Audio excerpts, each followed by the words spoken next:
1000 kilometre দূর থেকে গিয়ে দারদারাতে আল্লাহু তাআলা আনহুর কাছে যখন গেলেন, যাওয়ার পরে সালাম দিলেন, জিজ্ঞাসা করলেন তুমি কোথায় থেকে এসেছো, কিসের জন্য এসেছো? এরে ভাই আবু দারদা, আমি কাছ থেকে আসি নাই, কাছে থেকে আসি নাই, আমি তোমার কোন এলাকার কেউ নয়, অপরিচিত একজন ব্যক্তি। আমি একটি নয় দুইটি নয়, মদিনা থেকে 1500 কিলোমিটার দূর থেকে আপনার কাছে এসেছি মাত্র একটা নবীজির হাদিসকে শোনার জন্য, জানার জন্য, শিক্ষা করার জন্য। বলেন সুবহানাল্লাহ। দারদার রাদিয়াল্লাহু তাআলা চোখের পানি ছেড়ে দিলেন। আমার নবীর সাহাবী, নবীর হাদিস শিক্ষা করার জন্য এত কষ্ট করেছে, এত ত্যাগ করেছে। আহারে, একটি নয় দুইটি নয়, 1500 কিলোমিটার অতিক্রম করে আসছে একটা হাদিস শোনার জন্য। আবু দারদা রাদিয়াল্লাহু তাআলা ডাক দিয়ে বলে, ভাই রে, তুমি কি সত্যি এক হাদিস শোনার জন্য এসেছো নাকি ব্যবসা বাণিজ্য করার জন্য এসেছো? ডাক দিয়ে বলে, ভাই আবু দারদা, আমি ব্যবসা করার জন্য আসি নাই, অন্য কোনো কাজের জন্য আসি নাই, শুধু একটা নবীর হাদিস শিক্ষা করার জন্য এসেছি। 2 দিন আগে যে ভূমিকম্প হয়েছে, আমাদের বাংলাদেশের ইতিহাসের সেরা মনে হয় মুরব্বীরা যারা আছেন, আপনাদের জন্মের পর থেকে এই পর্যন্ত মনে হয় এত ভয়ানক বাংলাদেশে ভূমিকম্প হয় নাই। জোরে কোন ঠিক কিনা? এই ভূমিকম্প হওয়ার একটাই কারণ, যেই জমিনে কোরআন ও হাদিসের বিরুদ্ধে আইন জারি করা হয়, যেই জমিনে উলামায়ে কেরামের উপর মিথ্যাচার মামলা দিয়ে জেলখানা পাঠানো হয়, যেই জমিনে মসজিদ মাদ্রাসার বিরুদ্ধে কথা বলা হয়, যেই জমিনে কোরআন হাদিসের বিরুদ্ধে কথা বলা হয়, যেই মসজিদে উলামায়ে কেরামের বিরুদ্ধে কথা বলা হয়, যেই জমিনে আল্লাহর বিরুদ্ধে আইন প্রয়োগ করা হয়, যেই জমিনে নবীকে গালি দেওয়া হয়, যেই জমিনে নবীর পরে নবী দাবি করা হয়, এই জমিনে আরো ভয়ঙ্কর ভূমিকম্প হওয়ার দরকার। জোরে কোন ঠিক কিনা? তাহলে ভূমিকম্প হওয়ার একটাই কারণ, সেটা হলো আমাদের নিজ হাতের কামাই। মিম্মা কাসাবাত আইদিকুম, আল্লাহ নিজে বলছেন দুনিয়াতে যা কিছু করবে তোমরা সব তোমাদের নিজ হাতের কামাই। এই পাপাচার, জিনা, ব্যভিচার, সুদ, ঘুষ, অন্যায়, অত্যাচার, জুলুম, পরের হক নষ্ট করা, পরের জমিন ছিনিয়ে নেওয়া, ডাকাতি করা, চুরি করা, এগুলি থেকে যতক্ষণ পর্যন্ত বাংলাদেশের মানুষ না বাঁচবে ততক্ষণ পর্যন্ত ভূমিকম্প হইতেই থাকবে। জোরে কোন ঠিক কিনা? ভূমিকম্প থেকে আমাদের শিক্ষা নেওয়া দরকার। কি দরকার?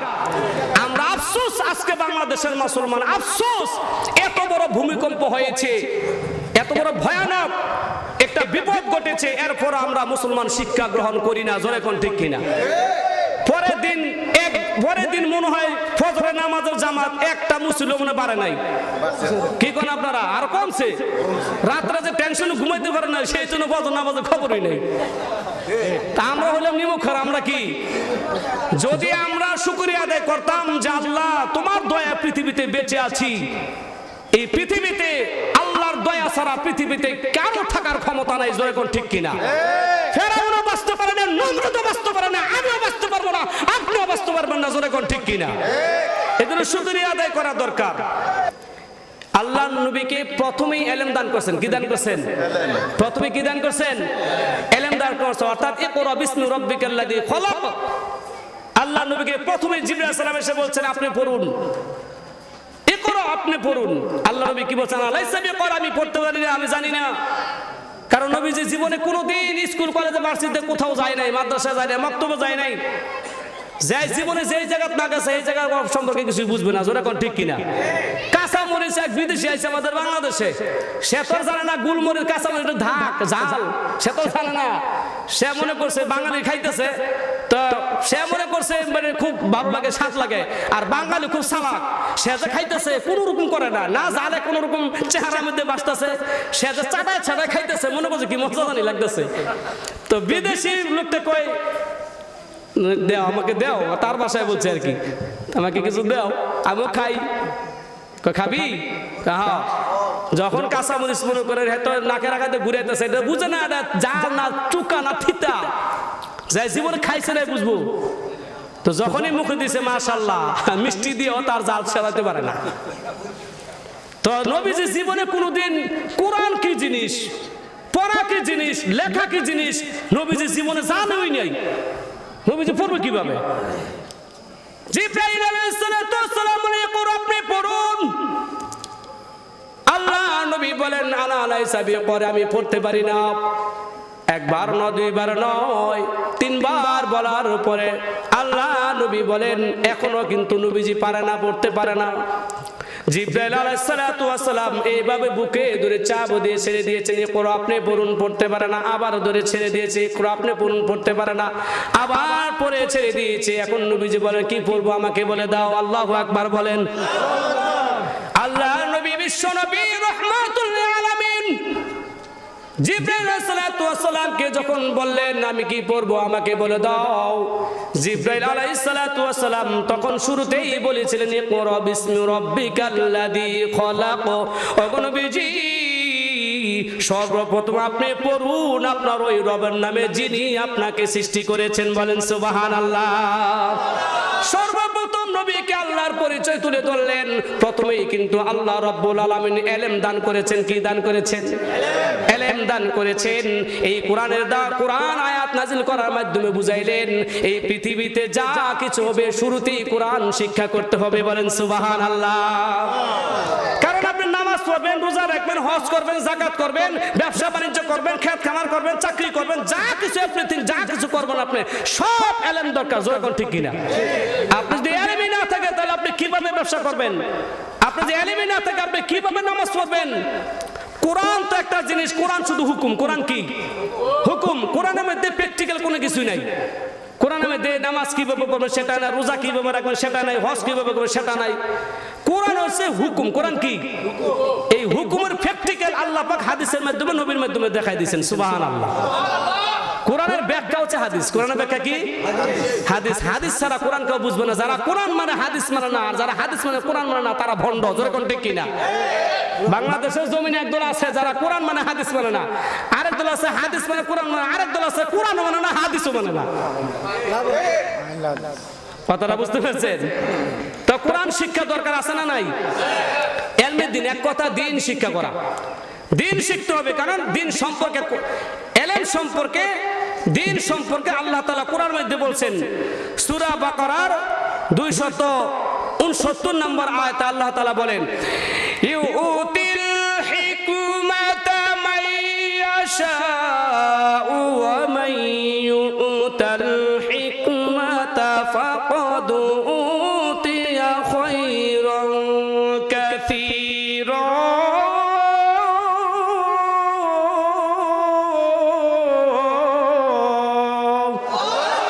আরো জোরে বলেন আল্লাহু আকবার। ওয়া মা ইয়াযাক্কারু ইল্লা উলুল আলবাব।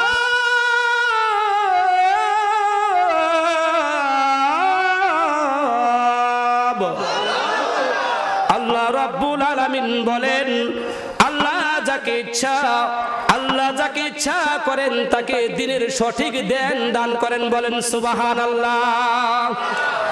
আর যে ব্যক্তি ধর্মীয় জ্ঞান প্রাপ্ত হয় সে অতি কল্যাণের বস্তু হয়ে যায়, অতি দামি হয়ে যায়। আল্লাহ রাব্বুল আলামিন অন্য আয়াতে বলেন কুল হাল ইয়াস্তাবিল্লাযীনা ইয়ালামুনা ওয়াল্লাযীনা লা ইয়ালামুন।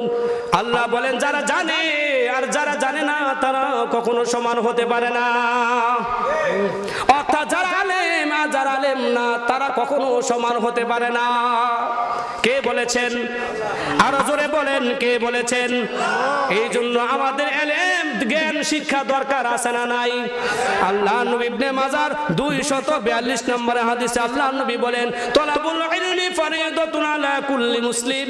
প্রত্যেক মুসলমানের উপর সে পুরুষ হোক নারী হোক তার প্রত্যেকের উপর ইলমে দ্বীন শিক্ষা করা ফরজ আইন। ফরজ দুই ধরনের, একটা হলো ফরজ আইন, একটা হলো ফরজ কিফায়া। ফরজ আইন অর্থাৎ ফরজ আইন হলো আপনি যখন যেটা করবেন, আপনার সামনে যখন যেটা আসবে, আপনার নামাজের সময় হয়েছে আপনি নামাজ পড়বেন, আপনার নামাজের ইলম আপনার জন্য শিক্ষা করা ফরজ। ফরজে আইন। আপনি ব্যবসা করবেন, ব্যবসার এলেম জ্ঞান, কিভাবে ব্যবসা করলে হালাল হবে, কিভাবে হারাম হবে, এই জ্ঞান শিক্ষা করা, এই এলেম শিক্ষা করা আপনার আমার উপরে ফরজে আইন। আপনার রোজা রাখবেন, ফরজে আইন। আপনি হজ করবেন, যাকাত দিবেন, ফরজে আইন। আর কিছু কিছু আছে ফরজে কিফায়া। ফরজে কিফায়া মানে সবার জানা দরকার, কিন্তু কিছু মানুষ আমল করলে সবার পক্ষ থেকে আদায় হয়ে যায়। তাহলে আমাদের এলেম শিক্ষা করার দরকার আছে না নাই? আছে। আল্লাহ নবী বলেন উদ্দি আলিমান, তুমি প্রয়োজনে তুমি প্রথমে নিজে আলেম হও। কি হও? নিজে আলেম হও। এখন কথা হলো আমরা কয়জন আলেম আছি এখানে? আমরা যারা আছি, আল্লাহ নবী বলেন উদ্দি আলিমান, তুমি প্রথমে নিজে আলেম হও। কি হও? আলেম হও। তাহলে এখানে বেশিরভাগ আমরা আলেম ছাড়া, জোরে কোন ঠিক কিনা? গোনার মধ্যে কয়েকজন আলেম আছে, হ্যাঁ, আর বেশিরভাগ কি আলেম না। কারণ ছোট সময় আমাদের অনেকে হয়তো এখানে মাদ্রাসা পড়েছেন, পরিস্থিতির কারণে হয়তো পড়তে পারেন নাই। আবার অনেকে বাপ মা অভাবের কারণে মাদ্রাসা পড়াইতে পারে নাই, মাদ্রাসা ভর্তি করাইতে পারে নাই, অথবা কাছে মাদ্রাসা ছিল না, আপনি আলেম হইতে পারেন নাই। জোরে কোন ঠিক কিনা? তাহলে প্রথমে নিজে আলেম হও।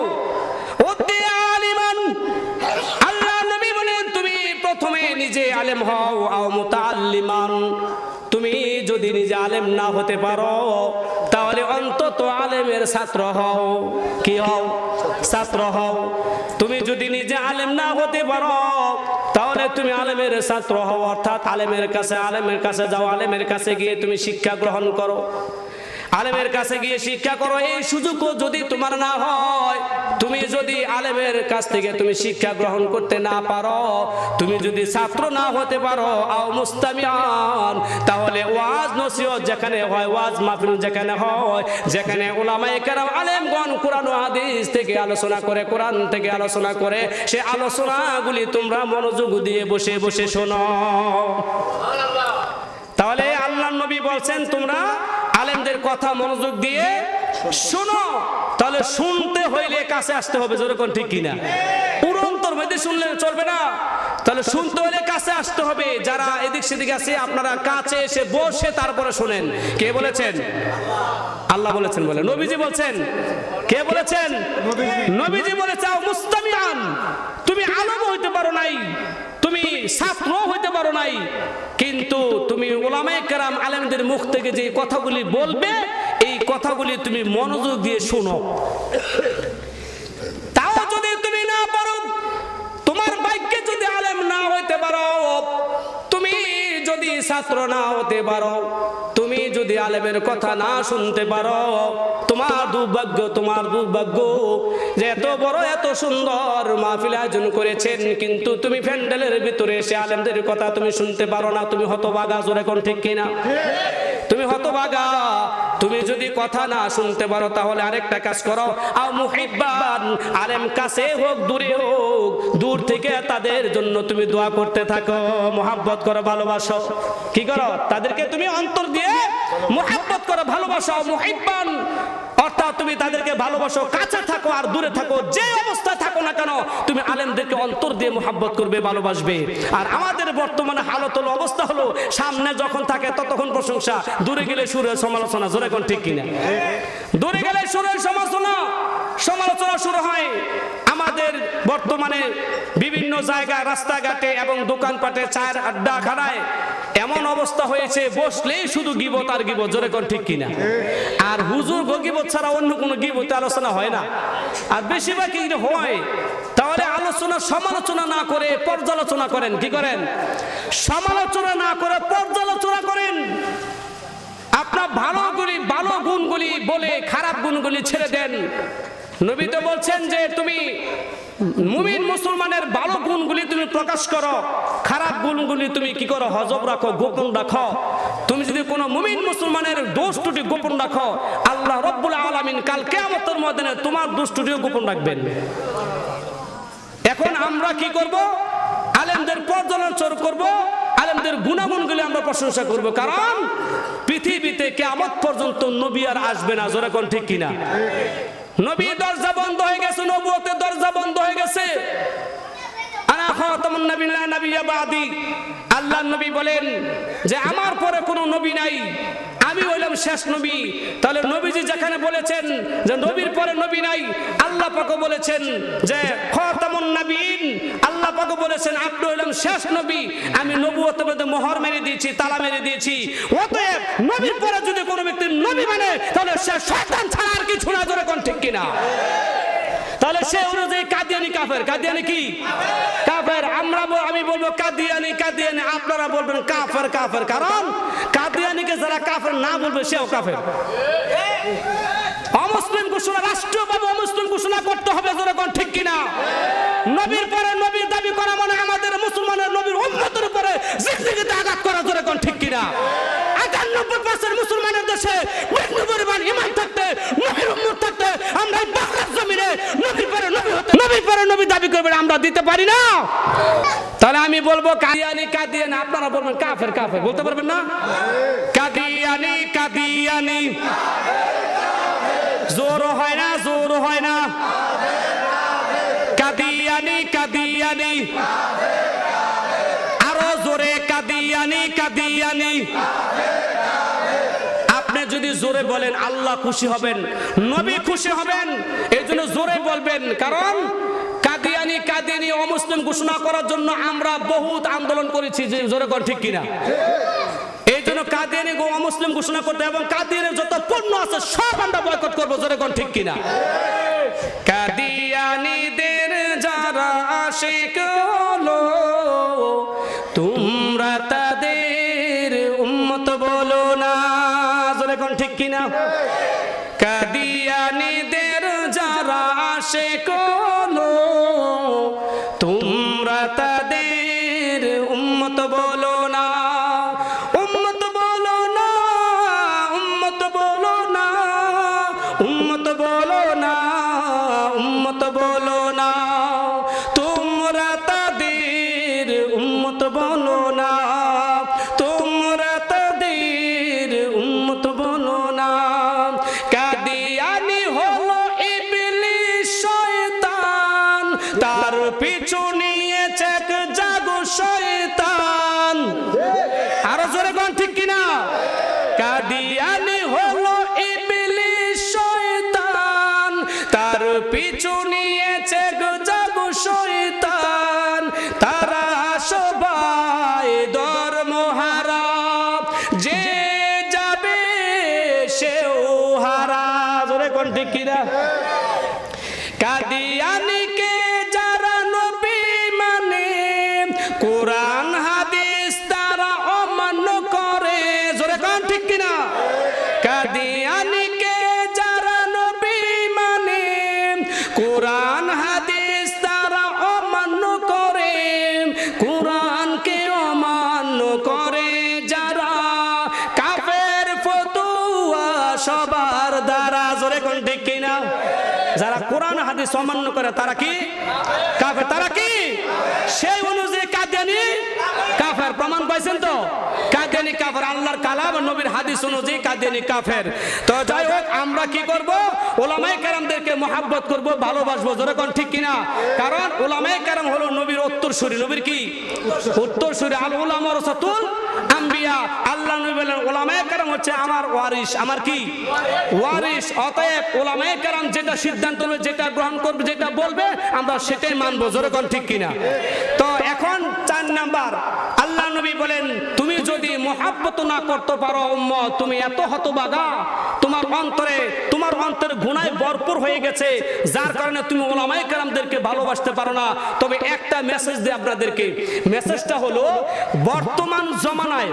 বর্তমান জমানায় যারা উলামায়ে কেরামদেরকে মন থেকে, মসজিদ মাদ্রাসা কোন, উলামায়ে কেরাম কোন, তলবে কেরাম কোন, ছাত্র কোন, ঠিক আছে, তাদেরকে যারা অন্তর দিয়ে ভালোবাসবে, 1500 বছর আগে তারা নবীকে ভালোবাসছিল। আর এই জমানায় যারা উলামায়ে কেরামদেরকে ঘৃণা করবে, বাঁকা চোখে দেখবে, বিরোধিতা করবে, তারা 1500 বছর এই রক্তের মানুষের নবীর বিরোধিতা করেছে।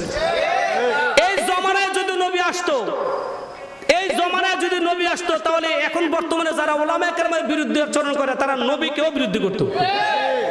এই জমানায় যদি যারা নবী যে আসতো, যারা নবীর পক্ষে ছিল সাহাবায়ে কেরাম, তারা এই জমানায় উলামায়ে কেরাম নবীর পক্ষে থাকতো। সাধারণ মানুষ ইমানদার পক্ষে থাকতো। তাহলে এটাই প্রমাণ, ইমানদার এটাই প্রমাণ। এখন যারা ভালোবাসবে ওলামায়ে কেরামদেরকে, তারা নবীকেও ভালোবাসে, সাহাবায়ে কেরামদেরকেও ভালোবাসে। আর যারা ওলামায়ে কেরামের বিরুদ্ধাচরণ করে, চোখ বাঁকা চোখে তাকায়, সমালোচনা করে, তারা নবীর সাহাবীদেরকেও সমালোচনা করতো, করবে। জোরে কোন ঠিক কিনা? তাহলে এখন আমরা 5 নাম্বার, আল্লাহ নবী বলেন যে ওয়ালা তাহমিল খামিস, ও উম্মত হুঁশিয়ার সাবধান, কিন্তু 5ম নাম্বার তোমরা হইও না, তাহলে ফাতাহলিক, তাহলে তোমরা ধ্বংস হয়ে যাবে। কি হয়ে যাবে? ধ্বংস হয়ে যাবে। আল্লাহ নবী বিশ্ব নবী রাহমাতুল লিল আলামিন বলেন, যে ইলমে দ্বীন দুনিয়ার মধ্যে রেখে গেলাম, প্রত্যেকের প্রজন্মের ইনসাফগার যারা হবে তারাই আমার এই বিদ্যাকে গ্রহণ করবে, অর্থাৎ ইলমে দ্বীন শিক্ষা করবে। তারা 3টা উদ্দেশ্যে ইলমে দ্বীন শিক্ষা করবে। কয়টা উদ্দেশ্যে? এই কথাগুলো খুব মনোযোগ দিয়ে শুনবেন। কয়টা উদ্দেশ্যে ইলমে দ্বীন তলব করবে, তালাশ করবে, ইলমে দ্বীন শিক্ষা করবে? 3টা। এই জমানায় যারা ইলমে দ্বীন শিক্ষা করবেন, যারা মাদ্রাসা ছাত্র তলবে ইলম, তারা 3টা উদ্দেশ্যে ইলম শিক্ষা করবেন। কয়টা? আমার সাথে জবাব দিতে হবে। কয়টা? 3টা উদ্দেশ্যে ইলম অর্জন করবে, ইলম শিক্ষা করবে। 1 নাম্বার হলো ইয়ানফুনা আনহু তাহরিফাল গালিব, ইসলামের মধ্যে যারা সীমা লঙ্ঘন করবে, এই সীমা লঙ্ঘনকারী বিকৃতা থেকে ইসলামকে হেফাজত করার জন্য ইলমে দ্বীন শিখবে। আল্লাহু আকবার বলেন, আরো জোরে বলেন আল্লাহু আকবার। আরে ভাই, আপনারা তো ভাগ্যবান, আপনারা তো 1 দিন 2 দিন শুনেন ওয়াজ, আর আমাদের প্রত্যেক দিন ঘন্টা ঘন্টা চিল্লান লাগে। তাহলে আপনারা ভাগ্যবান না? একদিন যদি একটু কষ্ট না করেন তো কেমনে? আপনাদের স্লোগানে আমাদের ওয়াজের মিটার বাড়বে। এই জন্য জোরে বলেন আল্লাহু আকবার। 2 নাম্বার হলো ইনতিহালুল মুবতিলিন, আল্লাহ নবী বলেন বাতিল পন্থীদের মিথ্যাচার থেকে ইসলামকে যারা হেফাজত করবে, তারা এই ইলমে দ্বীন শিক্ষা করবে, এই উদ্দেশ্যে। 3 নাম্বার হলো ওয়াতাওয়াল জাহিলিন, 3 নাম্বার হলো মূর্খ যারা তাদের মন গড়া ব্যাখ্যা থেকে ইসলামকে তারা রক্ষা করবে। যেমন বর্তমানে এখানে সেখানে যেখানে বসে সেখানে শুধু হাদিস আর কোরআন নিয়ে আলোচনা করা হয়। জোরে কোন ঠিক কিনা? একজন মুফতি মুহাদ্দিস একজন বসে আছে, পাশে বসে আছে, হঠাৎ করে একজন কোরআন হাদিস সম্পর্কে একটা প্রশ্ন করেছে। মুফতি মুহাদ্দিসে বলতে না বলতে আরেকজন বলা শুরু করে দেয়। জোরে কোন ঠিক কিনা? এবং উল্টা পাল্টে এমন কিছু মানুষ আছে যারা কোরআন হাদিসের উল্টা পাল্টা ব্যাখ্যা দিবে। অর্থাৎ যারা জীবনে কোনোদিন মাদ্রাসায় বারিন্দাও যায় নাই, যারা জীবনে কোনোদিন মাদ্রাসায় যায় না, মক্তবে যায় নাই, তারা ফতুয়াবাজি দেওয়া শুরু করে দিবে। জোরে কোন ঠিক কিনা? আমাদের বাংলাদেশে এমন একজন আছে রে ভাই, যে জীবনে কোনোদিন মাদ্রাসার বারিন্দাও যায় নাই, অথচ সংসদে দাঁড়িয়ে বলে আমি এমন কোন সিয়াসতের হাদিস নাই যা আমি না পড়েছি। কি গল? আমিও তো বলি আপনি তো ঠিকই পড়েছেন, আপনি মুহাদ্দিস হয়েছেন ঠিক, ওই কিন্তু পড়ালেখা করে না, সারা জীবন গান গাইতে গাইতে আপনি মুহাদ্দিস হয়ে গেছেন। জোরে কোন ঠিক কিনা? আপনি হয়েছেন তো ঠিক আছে, গান গাইতে গাইতে আপনি মুহাদ্দিস হয়েছেন। আমরা সবাই জানি না কি কন? তো এমন এই উল্টা পাল্টা ব্যাখ্যা থেকে রক্ষা করার জন্যই তলেবে ইলমে দ্বীন শিক্ষা করবে। কি করবে? ইলমে দ্বীন শিক্ষা করা, অর্থাৎ ইসলামকে হেফাজত করার জন্য, ইসলামকে বাতিল থেকে হেফাজত করার জন্যই, যারা শিরক বেদাতি করবে তাদের থেকে ইসলামকে রক্ষা করার জন্যই ইলমে দ্বীন শিক্ষা করা হয়। আর এই ইলমে দ্বীন শিক্ষা করা হয় মাদ্রাসা মক্তবে। জোরে কোন ঠিক কিনা? হেফজখানা করা হয়। কওমি অঙ্গনে যে মাদ্রাসা প্রতিষ্ঠানগুলি আছে, একমাত্র প্রতিষ্ঠানে এই ইলমে দ্বীন সঠিক দিন শিক্ষা দেওয়া হয়। জোরে কোন ঠিক কিনা? হ্যাঁ ভাই, আপনার জাগতিক শিক্ষা আপনার প্রয়োজন, আপত্তি নাই। নবীজি বলছেন তলাবুল ইলমি ফরিদাতুন আলা কুল্লি মুসলিম, আপনার প্রথমে আগে ইলমে দ্বীন শিক্ষা দেন, তারপরে আপনার জাগতিক শিক্ষা শিক্ষিত করেন, আপত্তি নাই। জোরে কোন ঠিক কিনা? তাহলে প্রথমে ইলমে দ্বীন শিক্ষা দিতে হবে। কি করতে হবে ভাই? ইলমে দ্বীন শিক্ষা করতে হবে। তো এরকম হাদিসে উল্টা পাল্টা যারা ব্যাখ্যা দেয়, এই ব্যাখ্যা থেকে ঈমানকে বাঁচানোর জন্য কি করা হয় ভাই? ইলমে দ্বীন শিক্ষা করা হয়। আল্লাহর নবী বলেন একদিন সাহাবায়ে কেরামদেরকে জোনাক রাত্রিতে আল্লাহর নবী সাহাবায়ে কেরামের সাথে আলাপ করতেছেন। তো এমন সময় নবীজি বলতেছেন সাহাবায়ে কেরামদেরকে নিয়ে, সাহাবায়ে কেরাম তোমাদেরকে একটা কথা শুনে শোনো। তো সাহাবায়ে কেরাম ইয়া রাসূলুল্লাহ কি বলেন? তো আবু দাউদ শরীফের মধ্যে আপনার 4597 নম্বরের হাদিসের মধ্যে আসছে আল্লাহ নবী বলেন যে লা ইন্না মান ক্বাবলাকুম মিন আহলিল কিতাব ইফতারাকু আলা ওয়া সিনতাইন ওয়া সাবঈনা মিল্লাহ। আল্লাহ নবী বলেন ও আমার সাহাবায়ে কেরাম তোমরা সব বাইরে আসো জোনাক রাত্রি, তখন আকাশের চাঁদ কত সুন্দর দেখা যায়, ফর্সা দেখা যায়। জোনাক রাত্রি যখন পরিপূর্ণ হয় যেমন মনে হয় দিনের আলো জ্বলে গেছে, জোরে কোন ঠিক কিনা? অনেক সময় দেখা যায় আমরা জোনাক রাত্রি তো কিতাব পড়েছি, রাত্রে 1টা বাজে কিতাব পড়েছি, জোনাক রাত্রে ছাদের উপরে বসে আল্লাহু আকবার বলেন। আর এখন তো চশমা দিও তারপরও এম করে দেখে না, কি কন দেখবো কেমনে, সব শেষ করে লাইছে। 400 শিশু বাচ্চা 1 বছর থেকে নিয়ে 5 বছর পর্যন্ত 400 শিশু বাচ্চা চক্ষু হাসপাতালে গেছে চোখের চিকিৎসা করার জন্য। তো এমবিবিএস যিনি ডাক্তার, চক্ষু বিশেষজ্ঞ যিনি ডাক্তার, অভিজ্ঞ যিনি ডাক্তার, উনি রিসার্চ করে দেখছে যে এই বাচ্চাগুলোর চোখ নষ্ট হওয়ার কারণ কি? চোখ নষ্ট হওয়ার কারণ হলো একটাই, সেটা হলো মোবাইল। সেটা কি? এমনও ব্যক্তি আছে 130 বছর বয়স এখনো চশমা ছাড়া আল্লাহর কোরআন পড়ে। আল্লাহু আকবার বলেন। তো আমাদের চক্ষু নষ্ট হবে কেন? আমরাই দোষী, জোরে কোন ঠিক কিনা? যে সমস্ত পিতা মাতারা, যে সমস্ত বাপ মা যারা এখানে উপস্থিত আছেন, আপনাদেরকে একটা কথা বলে যাই, আপনাদের বাচ্চাদেরকে খানা খাওয়াবেন, কান্না থামাইতে গিয়ে আপনারা মোবাইল দিবেন না, মোবাইল দিবেন না।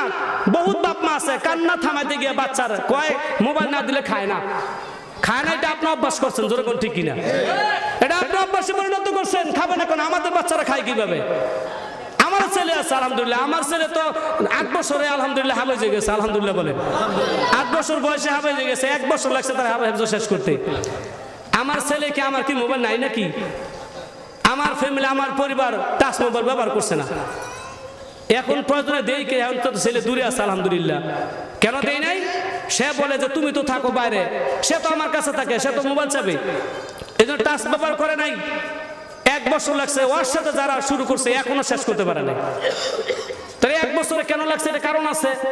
এই 1 বছরের ভিতরে তার পিছনে আমরা মেহনত করছি, কোরআন শরীফ বাড়িতে আসলো, কোরআন শরীফ পড়াইছি। মোবাইল দেওয়ার সুযোগই নাই। একদিন কাঁদছে, বাবা মোবাইলটা দাও। আমি কই বাবা তোমার কান্দা তুমি কাঁদতে থাকো, আজকের এই কান্দা আমার ভবিষ্যতের জন্য উপকার, জোরে কোন ঠিক কিনা? আর আজকে যদি তোমার কান্দা আমি মোবাইল দিয়ে বন্ধ করি, ভবিষ্যৎ অন্ধকার। বাপ মা শক্ত হতে হবে ভাই, বাপ মার কারণে সন্তান নষ্ট হয়, জোরে কোন ঠিক কিনা? এই জন্য ওই মর্জি জোগাইতে গিয়ে আবার ধ্বংস করেন না। বাচ্চাদেরকে মোবাইল দিবেন না, যত কান্দা কান্দো, তুমি কাঁদতে থাকো, আফসোস নাই, এমনি কান্দা বন্ধ হয়ে যাবে। এটা মা সবচেয়ে দায়ী হলো মা, মা দায়ী। এদের মা বোনের যারা আমার আওয়াজটা শুনতেছেন, আপনাদের অনুরোধ করে বলি আপনাদের সন্তানদেরকে মোবাইল দিবেন না, মোবাইল থেকে দূরে রাখুন। দেখবেন এই বাচ্চাটা লেখাপড়া মনোযোগী হবে, জোরে কোন ঠিক কিনা? বাপ মার কথা শুনবে। 2-3 বছরের বাচ্চা বাপ মার সাথে চোখ নাকে কথা বলে মোবাইল না দিলে। এমন আছে না নাই? আছে। তাহলে আমরা বাপ মার কি করবো? মোবাইল থেকে দূরে রাখবো বাচ্চাদেরকে, ঠিক আছে না ভাই? ইনশাআল্লাহ। তো যাই হোক, আমি যেই কথা বলতেছিলাম, তো আমরা আল্লাহর নবী সাহাবায়ে কেরামদেরকে গভীর রজনীতে চাঁদনির রাত, কত সুন্দর চাঁদনির রাত, সাহাবায়ে কেরাম আল্লাহ নবী কথা বলতেছেন। আল্লাহ নবী বিশ্ব নবী রাহমাতুল লিল আলামিন বলেন, এরে আমার সাহাবায়ে কেরাম তোমরা শুনে রাখো, আমার আগের উম্মত, আমার আগের পয়গম্বরদের মধ্যে অর্থাৎ বনি ইসরাইলের মধ্যে 72 দলে বিভক্ত ছিল। কয় দলে? 72 দলে বিভক্ত ছিল। ওয়া ইন্না হাদিহি মিল্লাতা সাতাফতারিকু আলা 73 মিল্লা। আর আমার উম্মতের মধ্যে 73 দলে বিভক্ত হবে। কয় দলে? আর জোরে বলেন কয় দলে? 73 দলে বিভক্ত হবে। এই 73 দলের মধ্যে 72 দল হবে জাহান্নামী, আর 1 দল হবে জান্নাতি। 70 ফিন্নার, 73 দলের মধ্যে 72 দল হবে জাহান্নামী। ফাল ওয়াহিদাতু ফিল জান্নাহ, এবং একটা দল শুধু হবে জান্নাতি। বলেন সুবহানাল্লাহ। আল্লাহ নবী বলার পরে সাহাবায়ে কেরাম ডাক দিয়ে বলে, ওগো নবীজি, আমরা বুঝি নাই, আমাদেরকে আরো ভালো করে ব্যাখ্যা করে বুঝিয়ে বলেন। আল্লাহ নবী সাহাবায়ে কেরামদেরকে নিয়ে আরব কান্ট্রিতে কিন্তু বালু ছাড়া আর কিছুই না, জোরে কোন ঠিক কিনা? জোনাক রাত্রিতে বাইরে আসছে, বাইরে আসার পরে আল্লাহ নবী সাহাবায়ে কেরামদেরকে বলে, তোমরা লক্ষ্য করে দেখো। আল্লাহ নবী হাত দিয়ে শাহাদাত আঙ্গুল দিয়ে এইভাবে একটা রেখ দিছে, দাগ দিছে, সোজা একটা দাগ দিছে। দাগ দেওয়ার পরে ডান দিকে 6টা রেখ দিয়েছে, বাম দিকে 6টা রেখ দিয়েছে। খুব ভালো করে মনোযোগ দিয়ে বোঝেন। একটা রেখ দেওয়ার পরে ডান দিকে 6টা রেখ, বাম দিকে 6টা রেখ, তাহলে 6 দুগুণে 12, জোরে এখন ঠিক কিনা? আবার প্রত্যেকটা রেখের মধ্যে 6টা করে রেখ দিয়েছে, অর্থাৎ 6 বারং 72। 6 বারং কত হয়? 72 হয়। আর মাঝখানে যে একটা আছে এটা নিয়ে হলো 73টা। সাহাবায়ে কেরামদেরকে বলেন, ও সাহাবায়ে কেরাম, এই যে 72 দুই সাইডে যা দেখেছো, এই সাইডের ক্র্যাকগুলি মানুষগুলো, উম্মতগুলি, 72 দলগুলি জাহান্নামে যাবে। আর মাঝখানে যে একটা সোজা দাগ দেখেছো, এই সোজা দাগ ওলা একটা দল শুধু জান্নাতে যাবে। বলেন সুবহানাল্লাহ। আল্লাহ নবী বলার পরে সাহাবায়ে কেরাম বলে, ইয়া রাসূলুল্লাহ, ইয়া হাবিবাল্লাহ, তাহলে জান্নাতে কারা হবে, জাহান্নামী কারা হবে? 72 দল যারা জাহান্নামী হবে তারা কারা? আর এক দল যে জান্নাতি হবে তারা কারা? আল্লাহ নবী বলেন, যারা জান্নাতে যাবে তারা হলো আহলে সুন্নাত ওয়াল জামাতের অন্তর্ভুক্ত যারা, তারাই হবে এক দল, 1 নাম্বার সোজা পথ। যারা আহলে সুন্নাত ওয়াল জামাত যারা থাকবে তারা হবে জান্নাতি, আর এর বাইরে যারা হবে তারা হবে জাহান্নামী। সাহাবায়ে কেরাম প্রশ্ন করলেন, ইয়া রাসূলুল্লাহ, আহলে সুন্নাত ওয়াল জামাত কারা, আমাদেরকে বুঝিয়ে বলেন। আল্লাহ নবী বলেন, ও আমার সাহাবায়ে কেরাম, আহলে সুন্নাত ওয়াল জামাত হলো তারা যারা আমার এবং আমার সাহাবীদের অনুসরণে যারা চলবে, তারাই হবে আহলে সুন্নাত ওয়াল জামাতের অন্তর্ভুক্ত। বলেন সুবহানাল্লাহ। আর যারা আহলে সুন্নাত ওয়াল জামাতের বাইরে যারা আছে তারা হবে জাহান্নামী, অর্থাৎ ইসলামের মধ্যে, ইসলামের নামে নতুন কিছু, এমন কিছু আবিষ্কার করবে। কিছু মানুষ আছে অনেক নামাজ পড়বে, অনেক রোজা রাখবে, টুপি দিবে, মাথায় পাগড়ি দিবে, দাড়ি রাখবে, এরপরও তারা ইসলামের বেদাতি, শিরিক এবং বেদাত চালু করবে। শিরিক এবং বেদাতে ভরপুর থাকবে, যার কারণে তাদের ঈমান থাকবে না, ঈমান চলে যাবে। আমার গুনাহগার উম্মতের মধ্যে এমন কিছু উম্মত থাকবে যারা বাহ্যিক দৃষ্টিতে দেখা যাবে মুসলমান উম্মত, কিন্তু প্রকৃতপক্ষে তারা মুসলমান নয়। টুপি থাকবে, দাড়ি থাকবে, সব কিছু কমপ্লিট, জুব্বা থাকবে, কিন্তু তারা ঈমান থাকবে না শিরিক এবং বেদাতি করার কারণে। বলেন নাউজুবিল্লাহ। কাল কিয়ামতের ময়দানে কোটি কোটি মানুষ যেদিন হাহাকার করবে, হাসরের ময়দানে যেদিন একত্রিত হবে, 50,000 বছর তখন দাঁড়িয়ে থাকতে হবে, যার এক একটা দিন দুনিয়ার 1000 বছরের সমতুল্য। ওই হাসরের ময়দানে আকাশ মাথার উপরে সূর্য থাকবে, নিচে তামা থাকবে, কঠিন ভয়াবহ অবস্থা। সেদিন মানুষ পিপাসায় কাতর হয়ে কান্নাকাটি করতে থাকবে। এমন মানুষ থাকবে পৃথিবীর মানুষ যখন নাকি হাসরের ময়দানে দাঁড়াবে, ওই হাসরের ময়দানে কারো থাকবে হাবুডুবু খাবে পানির মধ্যে, আর কেউ গলা পর্যন্ত, কেউ হাঁটু পর্যন্ত, পাও পর্যন্ত। অর্থাৎ জাহান্নামে হাসরবাসীর জাহান্নামে ভয়ের কারণে, বিচারের ভয়ের কারণে তাদের শরীর থেকে যে পচিনাগুলি পড়বে, ঘামগুলি পড়বে, ঘামগুলি পড়ার কারণে প্রত্যেকের গুনাহ পরিমাণ সে গুনাহ পানিতে হাবুডুবু খাবে। ওই হাসরের ময়দানে যেদিন বিচার করা হবে, রৌদ্রের তাপ, সূর্যের তাপ, কলিজাটা ফেটে যাবে, চিৎকার করতে থাকবে। ওই কাল কিয়ামতের ময়দানে, হাসরের ময়দানে উম্মত হাহাকার করবে, পানি পিপাসিত থাকবে, উম্মতরা চিৎকার করতে থাকবে, পানি দাও, পানি দাও, কলিজাটা ফেটে যাচ্ছে। ওই দিন আপনার আমাকে নবীজি হাউজে কাউসারের পানি পান করাবেন। বলেন সুবহানাল্লাহ। আল্লাহ নবী বলেন, ওই হাসরের ময়দানে যখন বলবে দাঁড়িয়ে যাও, কাতারে দাঁড়িয়ে যাও, আমি এখন তোমাদেরকে হাউজে কাউসারে পানি পান করাবো, বলেন সুবহানাল্লাহ। তখন সবাই দাঁড়াবে, কাতারে দাঁড়াবে। কাতারে দেওয়ার পর ওই দিন কিন্তু সবাই বলবে আমি নবীর উম্মত, আমি নবীর উম্মত। ওই দিন যারা বেদাত করেছে তারাও বলবে, যারা শিরক করেছে তারাও বলবে, যারা মুখে মুখে বলেছে তারাও বলবে, যারা সাইনবোর্ড লাগিয়ে আশিক রাসূল প্রমাণ করতে চেয়েছে তারাও বলবে, আর যারা প্রকৃত আশিক রাসূল তারাও দাঁড়াবে, তারাও বলবে। হাশরের ময়দানে যখন দাঁড়াবে নবীজি এক একজনকে যখন হাউজে কাউসারের পানিটা পেয়ালা দিবে পান করার জন্য, আমার নবী বলেন ওই হাশরের ময়দানে আমি বিশ্ব নবী যদি কোনো গুনাহগার উম্মতকে এক গ্লাস পানি পান করায়, জান্নাতে ঢোকার আগ পর্যন্ত তার কোনো পিপাসা থাকবে না, বলেন সুবহানাল্লাহ। ওই দিন আপনি আমি সবাই কাতারে দাঁড়াবো পানি পান করার জন্য।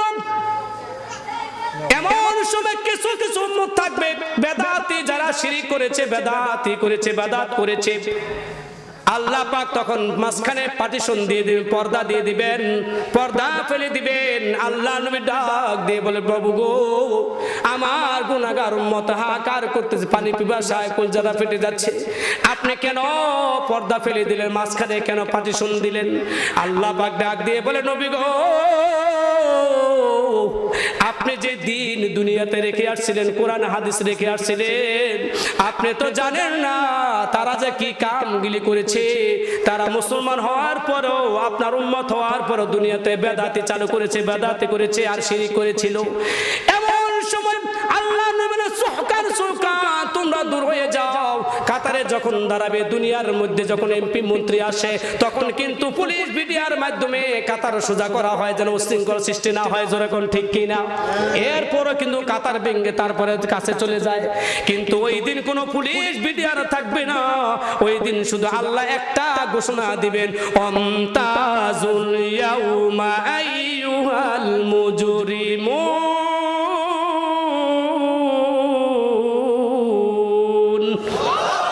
সাইড হয়ে যাও। অটোমেটিক যারা বেদাতি থাকবে, শিরক করবে, তারা অটোমেটিক সাইড হয়ে যাবে। আর যারা খাঁটি উম্মত হবে, তারা একমাত্র হাউজের কাউসারে পানি পান করতে পারবে, বলেন সুবহানাল্লাহ।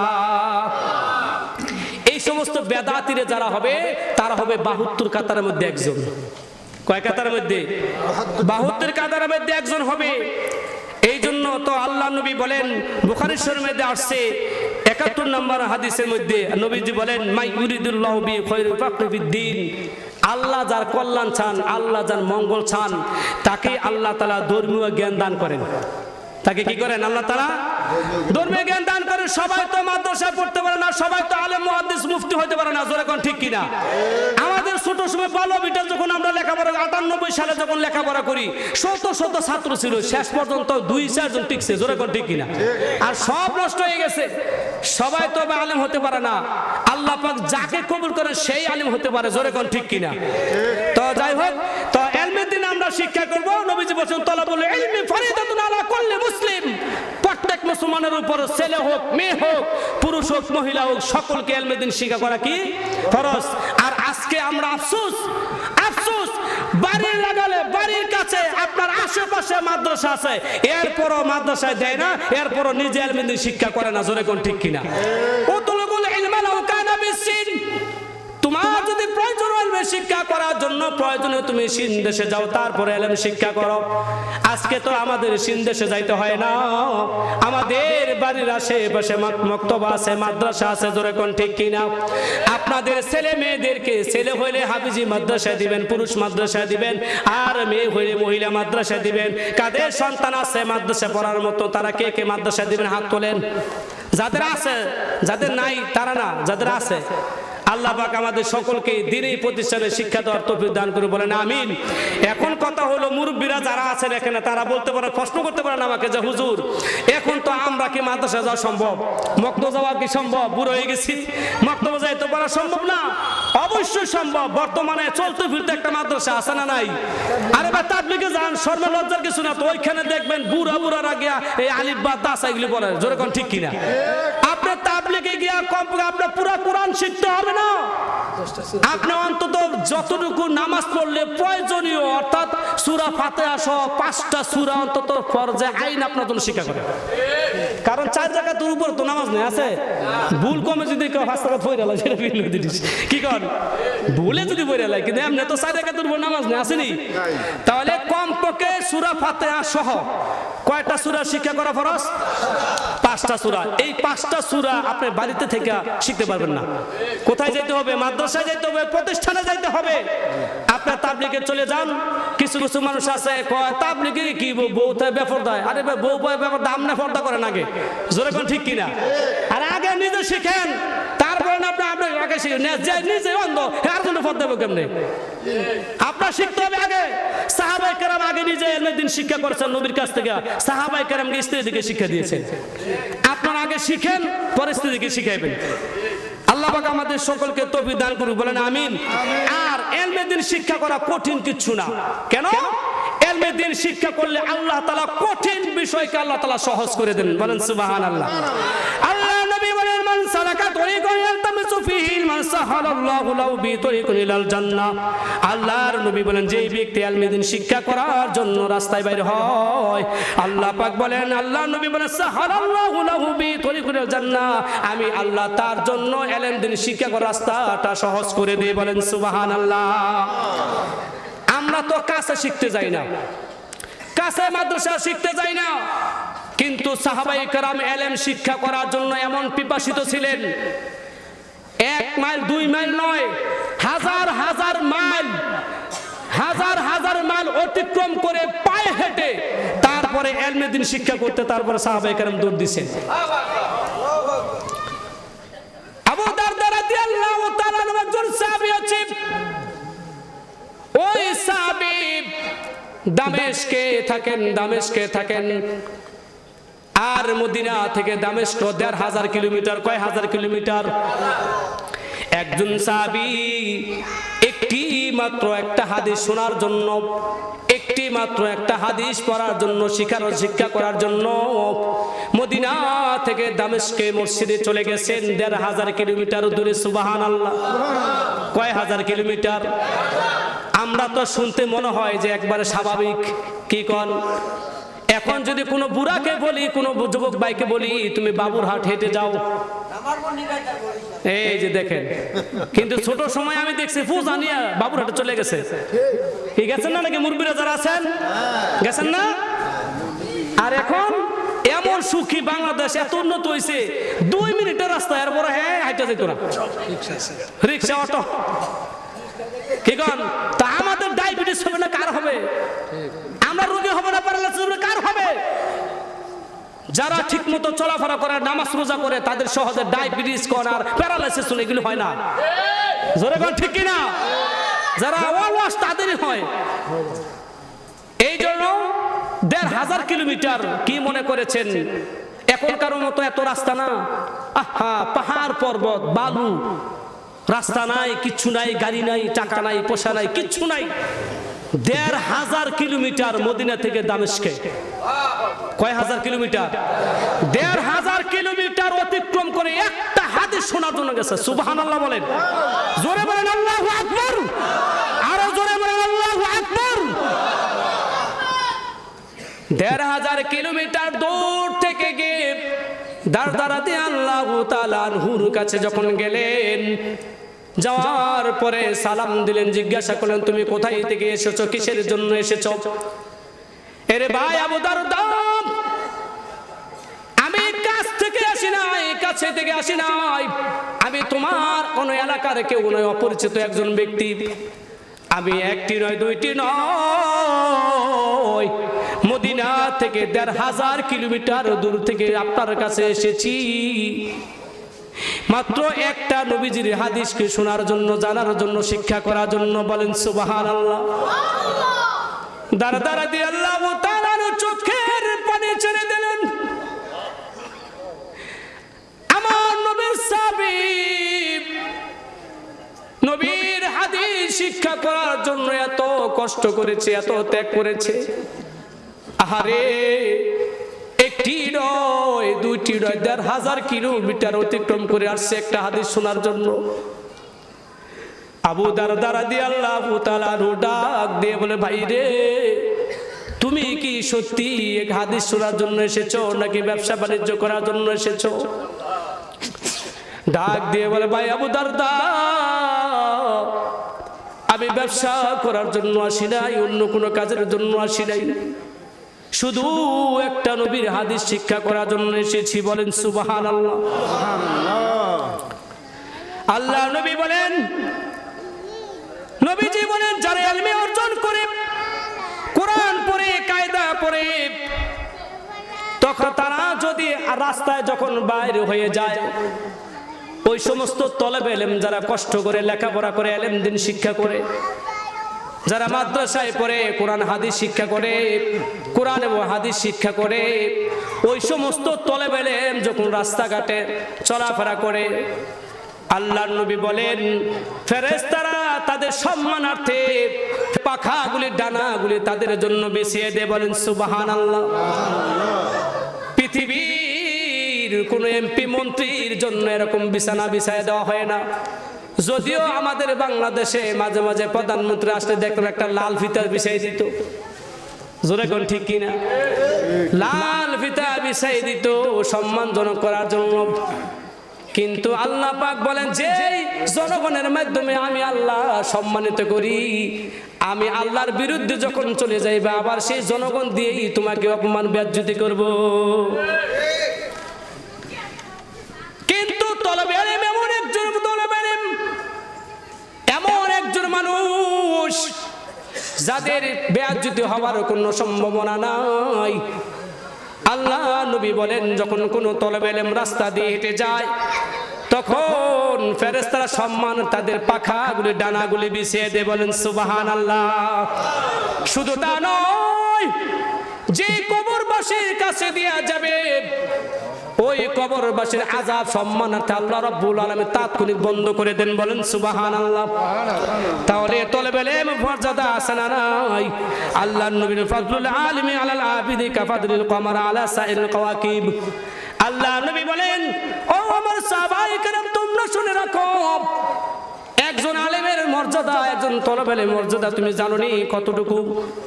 কোরআনে হাফেজের মর্যাদা আপনারা জানেননি কতটুকু সম্মান আল্লাহ পাক দান করেছেন একজন কোরআনে হাফেজ ওয়ালাদেরকে। আল্লাহর নবী বলেন, যে এই পরিবারের মধ্যে, যে আত্মীয় স্বজনের মধ্যে 10 জনকে আল্লাহ পাক জাহান্নামী বলে ঘোষণা করে দিয়েছেন, ওই 10 জন জাহান্নামী যখন জাহান্নামে কেটে যাবে, তখন ওই বংশধরের মধ্যে যদি কোনো একজন হক্কানি হাফেজ থাকে, কোরআনের হাফেজ থাকে, তাহলে ওই হাফেজ ইচ্ছা এমন পারমিশন আল্লাহ পাক তাকে দান করবেন, তখন সে দেখে চিনে ফেলবে, ওই 10 জন তো আমার আত্মীয় স্বজন, আমার দাদা লাগে, বাবা লাগে, চাচা লাগে, ভাই লাগে, ফুফা লাগে, কত কিছু লাগে। ডাক দিয়ে বলে, আরে তোমরা কারা জাহান্নামের গেটে দাঁড়িয়েছো? বলবে, আমরা তো আমল করি না, আমরা তো গুনাহ ভরপুর, গুনাহ করে দিয়েছি, অন্যায় করে ফেলেছি, আমাদের জাহান্নাম নির্ধারিত হয়ে গেছে। এমন সময় ওই হাফেজ ডাক দিয়ে বলবে, প্রভু গো, আমাকে তারা খানা খাওয়াইছিল, আমাকে তারা মহব্বত করেছিল, ভালোবেসেছিল, আমাকে তারা সহযোগিতা করেছিল, আজকে যদি আমাকে তুমি জান্নাতে দিতে চাও, তাহলে তাদের ছাড়া আমি কিন্তু জান্নাতে যাব না। আল্লাহু আকবার বলেন। আল্লাহ পাক তখন পারমিশন দিবেন, তোমার যাকে ইচ্ছা তাকে তুমি জান্নাতে নিয়ে যাও। বলেন সুবহানাল্লাহ। এই হলো হাফেজের ক্ষমতা, পাওয়ার। আর একজন আলেমের পাওয়ার কতটুকু জানেননি? হাফেজের তো মাত্র 10 জনের কথা সর্বনিচে, আর আলেমদের সর্বনিচে 40 জন। কিন্তু আম্মাজান আয়েশা রাদিয়াল্লাহু তাআলা আনহা একদিন গভীর রজনীতে, চাঁদের রাতে বাইর হয়ে গেলেন। নবীজি দুজনে কথাবার্তা বলতেছেন। আল্লাহর নবী আকাশের দিকে তাকাইলেন, তাকানোর পরে দেখে সমস্ত আকাশগুলি তারকায় ভরপুর। বলেন সুবহানাল্লাহ। আয়েশা রাদিয়াল্লাহু তাআলা আনহাকে ডাক দিয়ে বলেন, আরে আয়েশা, এই আকাশের তারকাগুলি কি তুমি দেখতেছো? আম্মা জান আয়েশা রাদিয়াল্লাহু তাআলা আনহা বলেন, ইয়া রাসূলুল্লাহ, অবশ্যই দেখতেছি। কেমন লাগে? কত সুন্দর লাগে, কত সুন্দর দেখা যায়। তুমি কি আকাশের তারকাগুলি গুনতে পারবে কিনা? কয় না, আমি গুনতে পারবো না। তাহলে আয়েশা তুমি শুনে রাখো, আমার উম্মতের মধ্যে এমন একজন মানুষ আছে যার আমল নামায় আকাশে যত তারকা আছে এই পরিমাণ তার আমল নামায় সওয়াব আছে। বলেন সুবহানাল্লাহ।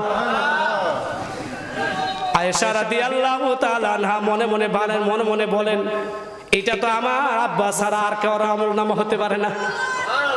আল্লাহু আকবার বলেন।